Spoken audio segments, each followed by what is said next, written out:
Senator Georgiou. Thank you, Mr President. My question is for the Minister for Defence, Maurice Payne. Minister, my question relates to the issue of PFAS chemical contamination found in numerous defence sites across Australia, including those in my home state of Western Australia, especially Perth's Garden Island and PS Air Base, which I note is the electorate of the new Attorney-General Christian Porter. My office has written to your office on 2 occasions, the first occasion being almost 2 months ago. We outlined the affected residents' proposal to install water tanks on contaminated properties or the connection of these properties to scheme water at the department's expense. Can you confirm that your office has received our letters and explain why have not provided us with a response? The Minister for Defence, Senator Payne. Thank you very much, Mr President. I thank Senator Georgiou for his question and for some notice of the question. Mr President, as I've said in the chamber before, this is a very complex legacy situation faced not only by the Commonwealth Department of Defence, of course.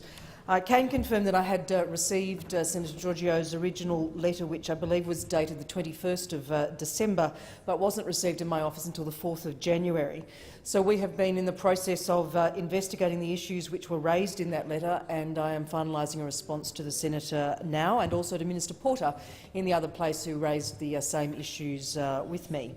As part of the environmental investigation that's being conducted at RAF Base Pearce, the particular bore, which is located on the Senator's constituent's property, was sampled on the 18th of October 2016. On the 28th of October 2016, the constituent was advised that the bore result was below the limit of detection, that is, a non-detect. That means that their bore is also below the FSANZ or the Food Standards Australia-New Zealand base guidance values for drinking water of 0.07 micrograms per litre. Mr President, in July of last year, the Defence Department made follow-up contact with the Senator's constituent, seeking consent to undertake further resampling of the bore. On the 29th of August last year, the department was advised that the constituent was seeking legal advice and that Defence should not engage with the constituent in any way. Defence has respected that request from the Senator's constituent, and since August 2017 has not been in direct contact with them. I can advise the chamber that, and the Senator that Defence would still like to resample the bore that is located on that property to confirm the initial results, if permission were to be given, and I'm more than happy to discuss that matter further with Senator Georgiou. Senator Georgiou, a supplementary question. Thank you, Mr President. While affected families are being provided with bottled drinking water by the Defence as an apparent precautionary measure, residents have told me that they have no choice but to wash themselves and their children in this water that potentially causes cancer. Why hasn't the department taken further precautionary steps to ensure that Australian children aren't being poisoned at the hands of the Defence Department? Senator Payne. Thank you very much, Mr President. As is the case in a number of investigation areas, I can advise the Senate that bottled water continues to be supplied to Senator Georgiou's constituent as a precautionary measure until the completion of the investigation, when the extent of the contamination is known.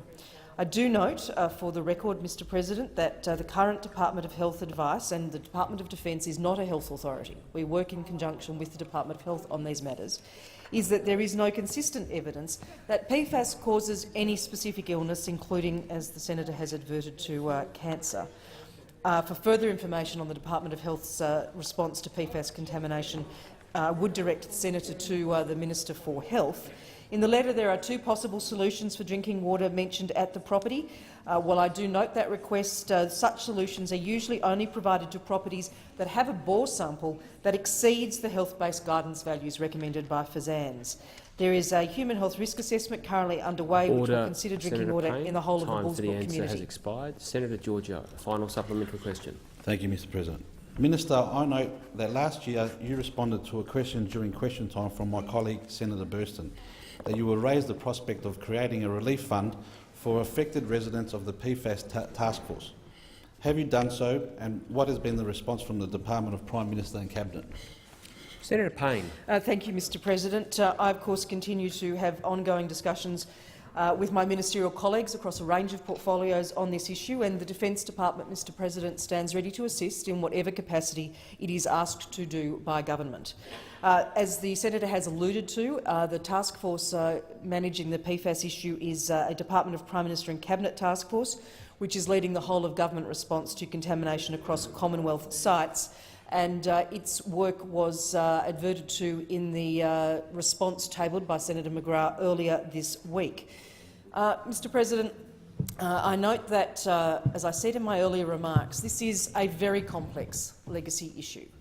It doesn't just impact defence sites. In fact, around Australia we know that it is impacting aviation sites, industrial waste facilities, fuel storage facilities, chemical storage facilities, fire authorities, and there have been a number of reports on that.